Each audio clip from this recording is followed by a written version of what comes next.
who turned out to assert their sovereign will at the constituency level on Friday last week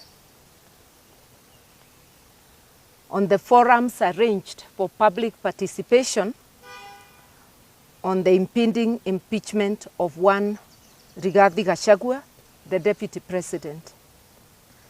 Kenyans were with great clarity and unity, united in their voice, telling both Ruto and Gachagua that they stand impeached. They came in as a pair and they'll go home as a pair. That was the message of Kenyans. Indeed, it was very impressive that Kenyans were not diverted from the pressing national issues to power games. And they were able to put out their pressing needs, which should be looked after rather than the power games of impeachment. Our Constitution is the supreme embodiment of our collective will as a nation. It's a covenant entrusted with the protection of our sovereignty, democracy, and social justice. It is the solemn duty of the President as the nation's highest custodian of this sacred document, assisted by his deputy, to safeguard its principles with unwavering fidelity. Today, as we stand at this historic juncture, where the actions of President William Ruto and his deputy Rigathi Gachagua constitute not only a gross dereliction of duty by the presidency, but a calculated assault on the foundational pillars of our republic. The presidency and entire government were impeached by Kenyans, as far as we are concerned, on the 25th of June this year, during the Gen Z protests. The exercise therefore arranged for the impeachment of the Deputy President ironically turned into a reminder of the entire presidency and government that they stand impeached by Kenyans.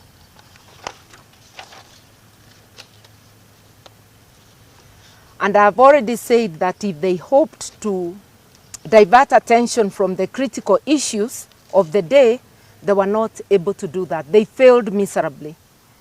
And lest we forget, we want to remind Kenyans of the violently removed volunteers who were seeking to fish for more bodies at that quarry.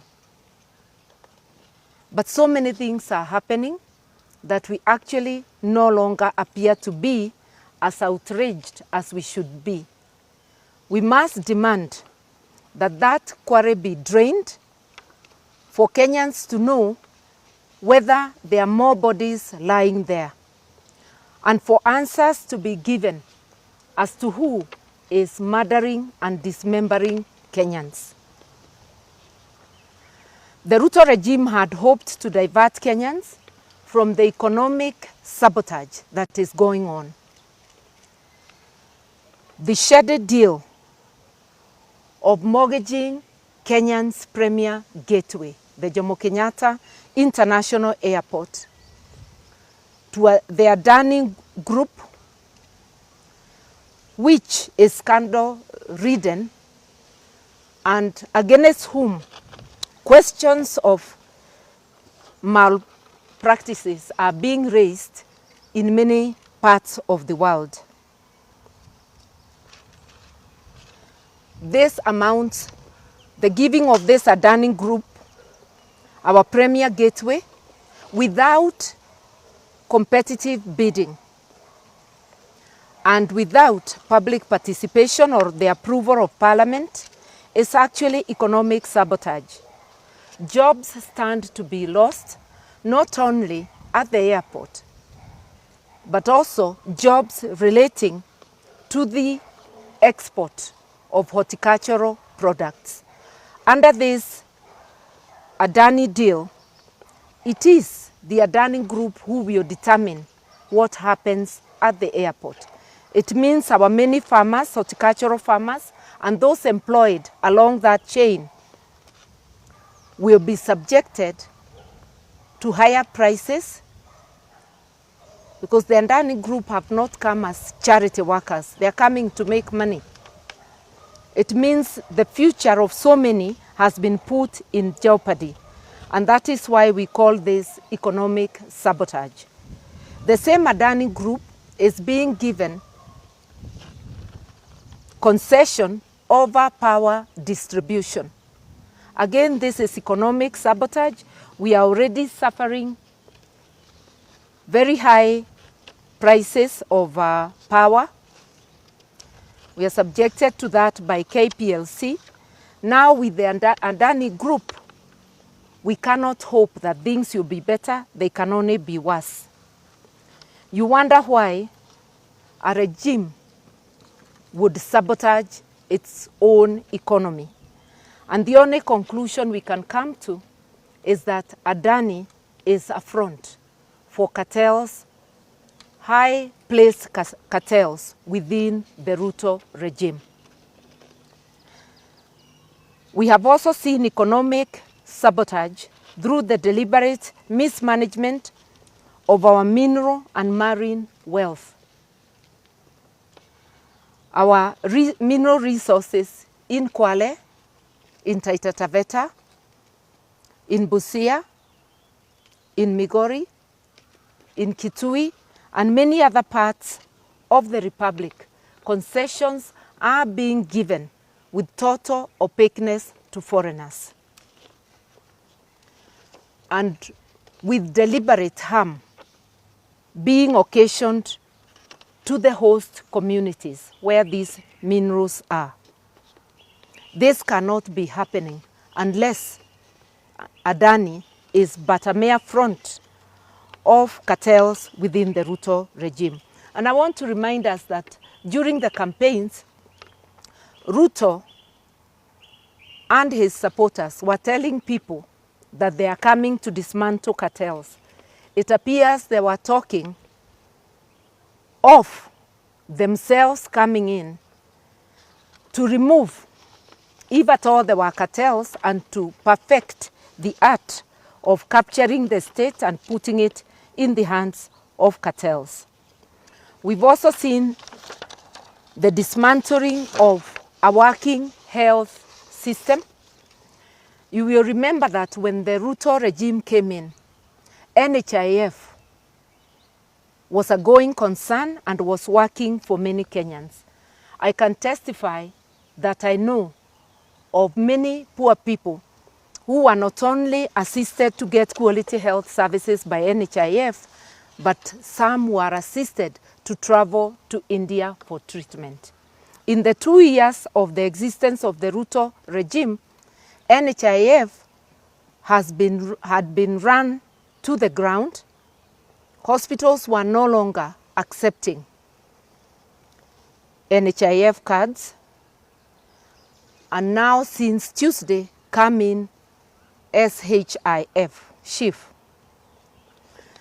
We have not forgotten seeing the tears of an old man who had been denied dialysis. But this is just one person. How many others were crying out there, not under the glare of the media, without us knowing? We all know that those who require dialysis, if they don't get it on time, it can lead to untimely death. We do not know how many people and in what manner they have been affected by this clumsy transition from NHIF to SHIF. We also were told that SHIF was coming to expand the health services. We know that is a lie. We have seen indication that SHIF will actually restrict access to health for many. It is raiding the pockets of Kenyans, whereas under NHIF, every Kenyan was required to pay 500 shillings a month. SHIF is requiring employed Kenyans to forego 2.75, literally 3% of their salaries. These are already overtaxed Kenyans, and while their pockets are being raided, the services given by SHIF are wanting. There is information that for dental services, families will only access approximately 2,000. There is information that for maternity, mothers will only get payment of up to 10,000. Under Linda Mama, in public hospitals, women were accessing maternity services without paying. How many will be forced to deliver away from hospitals? This is a violation of the Constitution, in particular Article 43, which provides that the government of the day will ensure that Kenyans have access to quality health services. We should be transitioning to universal health care across the board.